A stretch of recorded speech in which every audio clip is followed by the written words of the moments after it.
Roger Fenton foi o precursor do fotojornalismo quando registrou a Guerra da Crimeia no século XIX.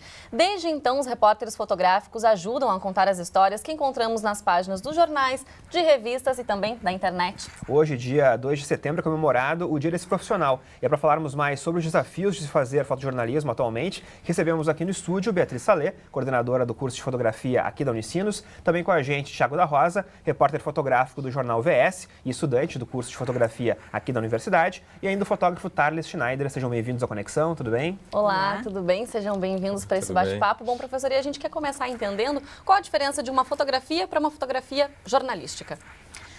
Bom,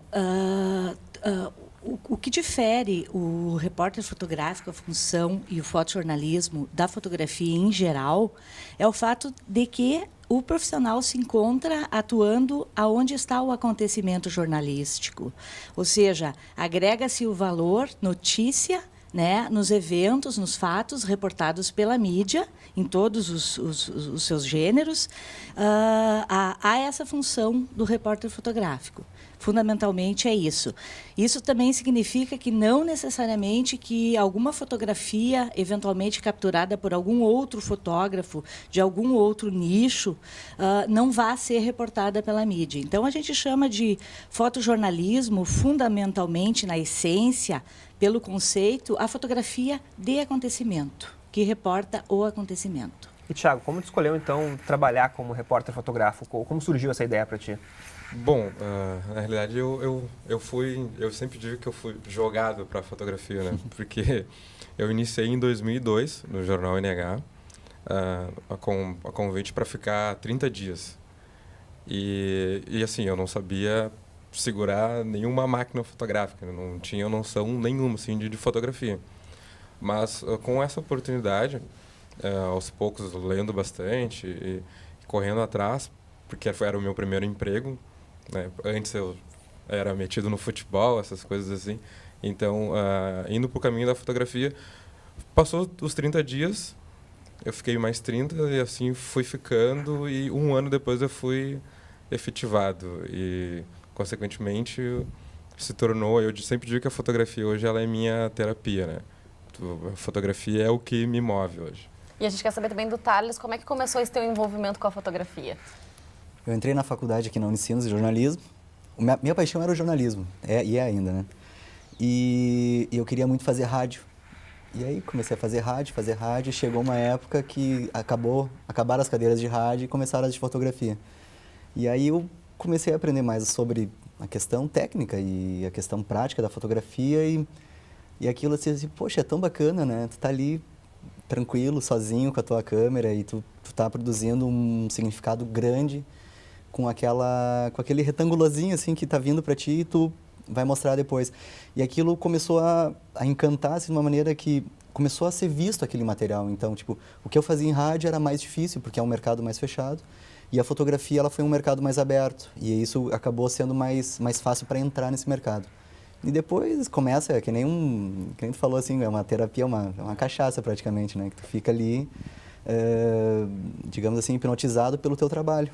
E claro, vocês vêm acompanhando toda uma mudança também com a tecnologia, com os dispositivos móveis, enfim, tu estando muito atrelado também a essa função do fotógrafo. E, professora, essa questão da mudança do analógico para o digital também interferiu e está interferindo muito na prática dessa profissão? Com certeza. São quase 2 décadas, cerca de 2 décadas, eu estava atuando como repórter fotográfica em redação de jornal impresso diário, quando a gente sofreu essa mudança de paradigma. Então, vindo as câmeras digitais e a fotografia digital a fazer parte da nossa rotina de produção.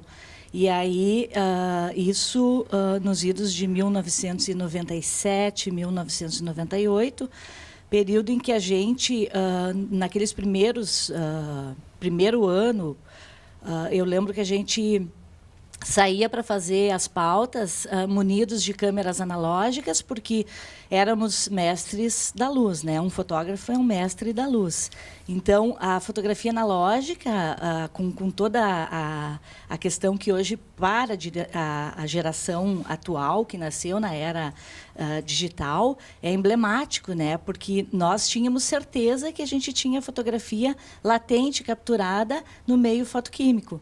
E quando veio o digital, a gente sofreu aquele impacto de credibilidade mesmo por parte de nós fotógrafos. A gente pensava assim, mas a fotografia digital é fotografia, né? Tínhamos essa questão, e os créditos dos fotógrafos vinham assim, as nossas fotos vinham com o nosso nome, /fotografia digital, ou seja, um questionamento que com o tempo a gente foi dirimindo, né? E essa questão da credibilidade passa também pelos softwares também que existem, que mudam um pouco a foto, como o Photoshop, que existe, muita gente usa. Como manter, então, essa credibilidade da foto também? Quero saber do Thiago e isso também depois da professora, se possível.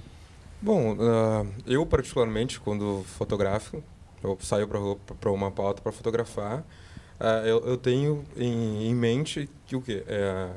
Quando eu vou fazer o registro de algo, de algum momento, eu faço a foto com a maior perfeição possível. Para quando chegar no computador, o Photoshop ou qualquer outro Que ela já esteja pronta para ser utilizada. Ela já esteja pronta. Para quanto menos mexer na foto, melhor. Que na realidade que é o que acontece hoje. Tem muita gente que pega a máquina, faz a foto, depois eu arrumo. Deixa que eu arrumo. Thales, você trabalha assim também? Quer dizer, deixa eu garantir realmente durante essa ida à rua mesmo o melhor ângulo, a melhor imagem, para depois também não precisar mexer. É nesse sentido, porque quanto menos tu precisar mexer na foto depois, menos trabalho tu tem. Então, se a tua foto já está praticamente pronta ali no teu visor, melhor. Depois tu economiza tempo.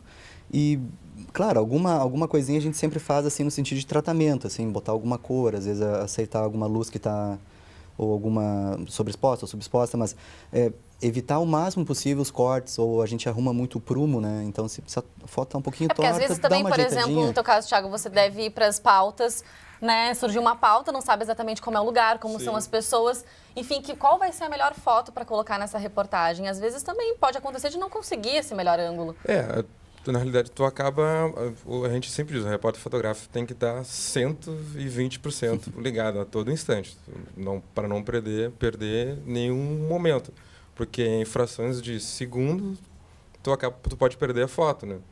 Mas tu acaba deparando o local, daqui a pouco o local que tu imaginou tem pouca luz, então vai aquela coisa charmosa, gostosa de foto do manual, né, abertura, velocidade, essas coisas que realmente nos remetem ao passado da fotografia analógica, da precisão que nós tínhamos antigamente. Hoje tu faz a foto e já pode olhar. Faz umas 10 fotos. 10 fotos, na realidade. Aí já pode garantir, deve ser muito mais fácil do que era no passado também, né, professora? Porque vai que não tinha a foto, né? Voltasse para a redação sem a foto. Na realidade, a gente é uma discussão eterna, a gente pensar que um fotógrafo profissional, ele tem a obrigação de fazer a captura excelente, tecnicamente, porque hoje, para você ser fotógrafo, não só repórter fotográfico, como fotógrafo em todos os vieses, e a gente pensa sempre na formação do fotógrafo generalista, num primeiro momento,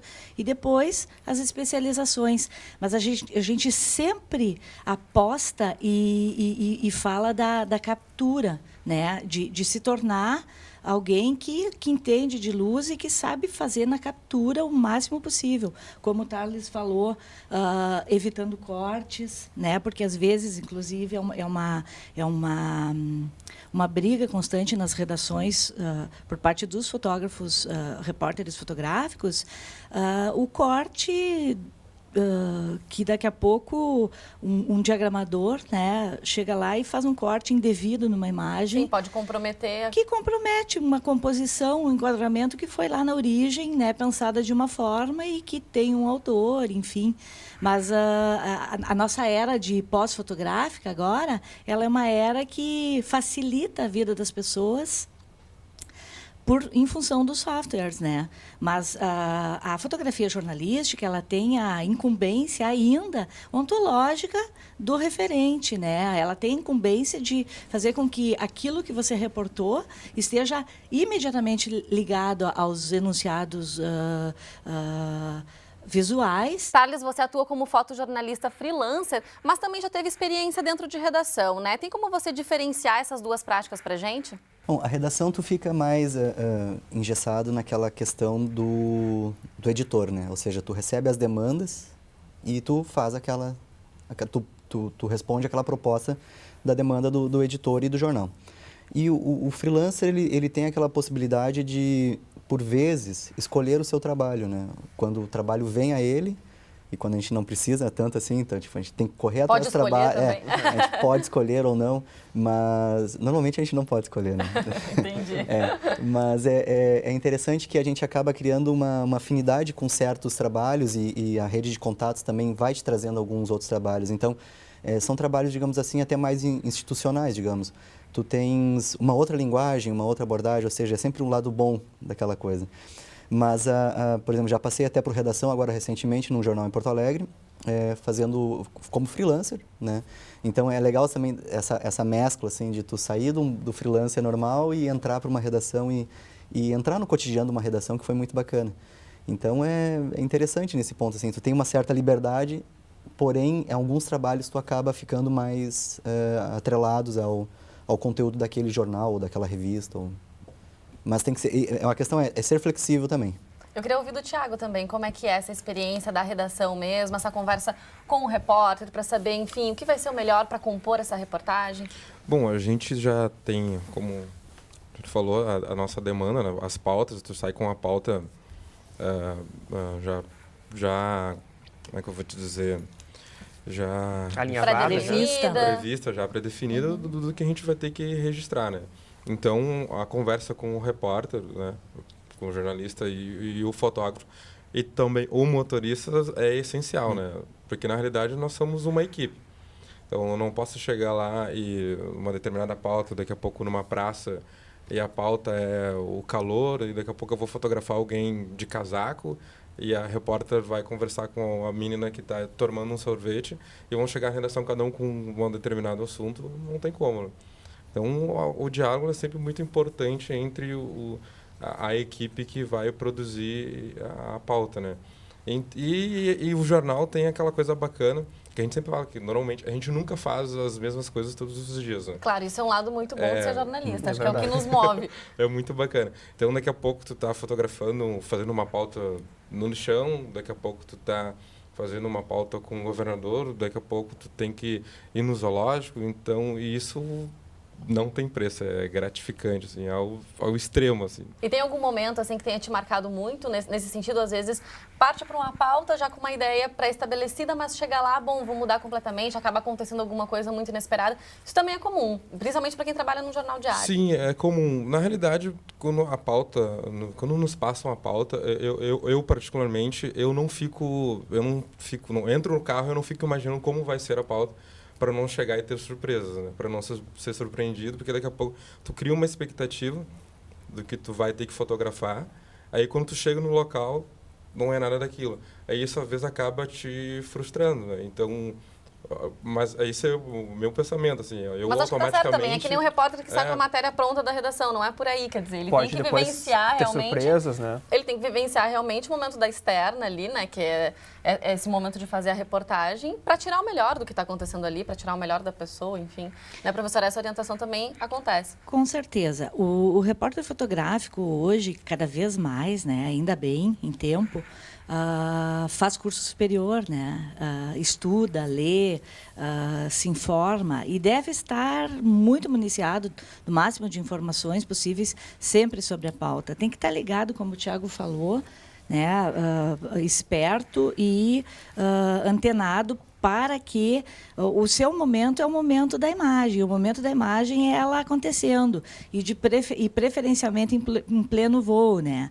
A gente sabe que hoje o jornalismo está muito mais prospectivo do que antigamente, né? Um tempo atrás, nós fotógrafos íamos para as pautas, éramos raros os fotógrafos que registrávamos os acontecimentos. Hoje não, né? Hoje tem muitas vezes quando se chega numa pauta, muita gente já registrou, né? Quando se chega no ápice de uma enchente, já se teve fotografias capturadas no ápice dessa enchente, e às vezes o repórter fotográfico volta para a redação com fotografia de outras pessoas que ele encontrou pelo caminho. Então, e também em todas as editorias, como o Tiago bem colocou, são várias pautas, e ao longo de um dia um fotógrafo está disponível e ele pode, assim, circular entre um tapete vermelho e, daqui a pouco, uma vila cobrindo um incêndio, né? Então, essa não rotina, ou o que a gente chama, essa rotina não rotineira, faz com que o repórter seja alguém que esteja sempre antenado, né? Sempre acompanhando os acontecimentos. E a professora toca num ponto muito importante, né, Rodrigo? Que sempre nos nossos bate-papos aqui sobre fotografia a gente não pode deixar de lado, que é essa questão que todo mundo hoje se acha um pouco fotógrafo, né? Quer dizer, ao momento que vocês chegam também para cobrir um acontecimento, tem lá outras pessoas também cobrindo, já publicando, né, nas suas redes sociais ou enviando para os sites também. É verdade, tem o pessoal já com o seu celular também, com suas câmeras que não são profissionais, mas que, na verdade, acabam até funcionando mandam para os sites. Thales, como é que funciona isso para a profissão de fotógrafo também? Isso impacta em algum momento para vocês, as pessoas, ou você repórter, a pessoa que vai lá e fotografa, depois manda para o jornal? Isso acaba até tirando o espaço de vocês? Já tive experiência de acontecer isso, de perder a minha foto ser colocada no site por questão do Você Repórter. Mas a gente não tem como lutar contra isso, né? Vai acontecer e cada vez mais vai acontecer. Então, tem que pensar de uma maneira de tirar algo positivo disso. O interessante é que daí qualquer pessoa hoje pode ser a protagonista de um fato importante, né? De fotografar um fato importante. E o que ganha o jornalismo, ele ganha nesse sentido de tu, por exemplo, tu ter aquele fato, tu ter aquele registro. E talvez antigamente a gente não tivesse. Então, hoje a gente tem muitas coisas, por exemplo, até agora essa questão do acidente do avião que aconteceu com o candidato a presidente. Se não fossem as câmeras de segurança, nós não teríamos talvez a noção do que foi e como vai se provar isso. Então, hoje sim, a câmera, quanto mais imagens, eu acredito que seja melhor. Claro, tem que filtrar isso, mas aí é uma outra questão. E antes da gente encerrar, a gente queria ouvir um pouquinho do Tiago também. Para quem tem o interesse de seguir nessa profissão, quais são as melhores dicas, enfim, como é que a pessoa ela tem que se qualificar, ela tem que se especializar para conseguir um lugar ao sol, digamos assim? Com certeza, eu acho que o estudo hoje, o curso de graduação, acho que ele é fundamental, porque ele te abre um leque, são muitas portas. Que nem no teu caso, quer dizer, já estava atuando, mas mesmo assim buscou o curso para se qualificar ainda mais. Sim. Consegue perceber essa diferença? Eu também comecei com jornalismo, mas a minha paixão, o amor, é realmente a fotografia. Então, agora, a Unicinos dando essa possibilidade, oferecendo para nós esse curso de fotografia, eu me sinto realizado, né?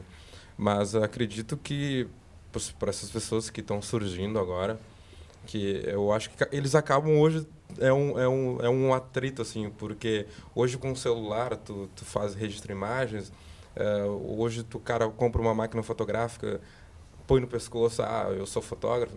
Mas em relação ao fotojornalismo, eu acho que ele acaba sendo um pouco diferente. É diferente tu botar uma máquina no pescoço, sair para viajar e fotografar, e daqui a pouco tu tá num jornal que tu tem uma pauta. Hoje uma pauta do Dia das Crianças, tu tem que fazer comércio, algo do gênero. Que tu tem que buscar, tu tem que ter uma sensibilidade para poder registrar aquele momento. E assim, eu faço isso há 12 anos. E nesses 12 anos eu fotografo o Dia das Crianças. A foto nunca é igual.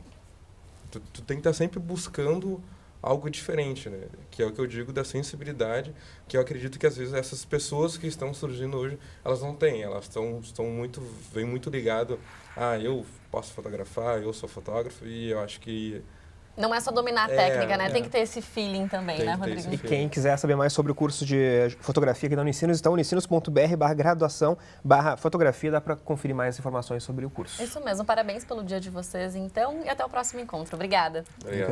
Obrigada. Valeu.